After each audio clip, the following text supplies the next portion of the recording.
حديث ذاك پیغمبر خوا عليه الصلاة والسلام فرمويتي أكثر من ذكر هذه من اللذات ايوه زور مردن بخنەوە یادی خۆتان زۆر بیر لە مردن بکەنەوە چونکە بیرکردنەوەی زۆر لە مردن لە یادبوونی مردن چەند فائیدەیەکت پێدەگەێنێ یەکێک لەوانە قەناعەت دەخاتە دڵتەوە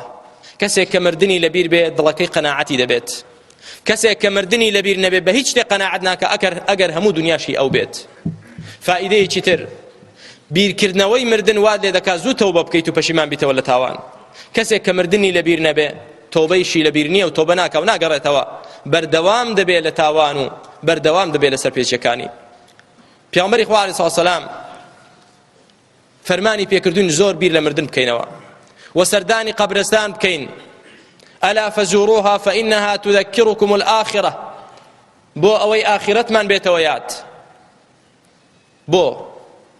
بۆ سەحابە ڕەزای خوای پەروەردگاریان لێ بێت کاتێک کە کاتی ڕوحکێشانیان دەهات دڵیان خۆش بوو بۆ ئێمە ڕقمان لێیەتی ئێمە حەز ناکەین باسی مردن بکرێ بە هیچ شێوەیەک هۆکارەکەی دەگەڕێتەوە بۆ چەند شتێک یەکێک لەو شتانە شەرمکردنمان لە خوای پەروەردگار بە سەبەبی تاوانبارێتیمان یەکێک لە تابعیات ئافرەتێکی تابعیە پرسیاریان لێ کرد پێت خۆشە بمریت بەم زوانە وتی نەوەڵڵا وتی بۆ وتی لە شەرمی خوا وتی کەسێک کە بێت و سەرپێچی لە فەرمانی ئینسانێک بکات دوایی شەرم دەکا کە دەیبینێتەوە لەگەڵ کەسێک بەڵێن و پەیمانێکت هەبێ و بەڵێنەکە بشێنی هەر کاتێک کە دەیبینی شەرم دەکەیت و سەرت نەویە فەرمووی ئەی چۆن بەرامبەر خوای پەروەردگار بەڵێن و پەیمانمان بە خوای گەورە داوە بەڵێنەکەشمان شکاندووە و سەرپێچی فەرمانیمان کردووە والله ڕووم نییە بگەمەوە لای خوای پەروەردگار بۆیە حەزم لە مردن نییە لە شەرمان هۆکارێکی تر لە هۆکارەکانی ڕقلێبوونەوە لە مردنمان ئەوەیە کە ئێمە نازانین بە سەبەبی تاوانی زۆرمان بە سەبەبی کەمی کردەوە چاکەکانمان نازانین کە مردین بەرەو بەهەشت دەڕۆنیان بەرەو جەهەنەم سەیری پیاوچاکانی بەرزکە کە لەوە ترساون چ جای ئێمەی تاوانبار شافعی ڕەحمەتی خوای پەروەردگاری لێبێ لە نەخۆشی مردنیدا چوون بۆ لای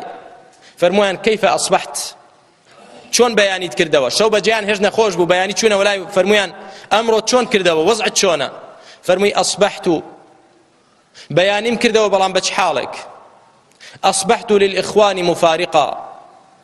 بەیانیم کردەوە بەو حاڵەتەی کە ئێستا برایان و کەس و کارم بەجێ دێڵم ولكأس المنية شاربا بەیانیم کردەوە و دڵنیام کە ئێستا کاسی مردنەکە ئێستا دەیخۆمەوە و ئێستا ڕوحم دەچێشێ دەزانم مردنەکەم نزیک بۆتەوە ولسوء عملي ملاقيا بەیانیم کردەوە و دەزانم ئەوجا کردەوە خراپەکانی ڕابردوم پێیان دەگەمە و دەخرێنەوە پێشچاوم وعلى ربي واردا بەیانیم کردەوە و دەزانم ئێستا کاتی ئەوە هاتووە دەگەڕێمەوە لای خوای پەروەردگارم ولا أدري بەڵام نازانم أإلى جنة تصير روحي فأهنيها أم إلى النار فأعزيها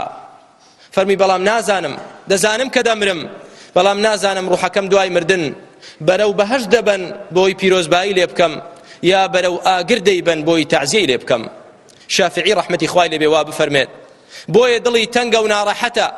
دەڵێ نازانم دوای مردنم بەرەو کوێ دەبرێم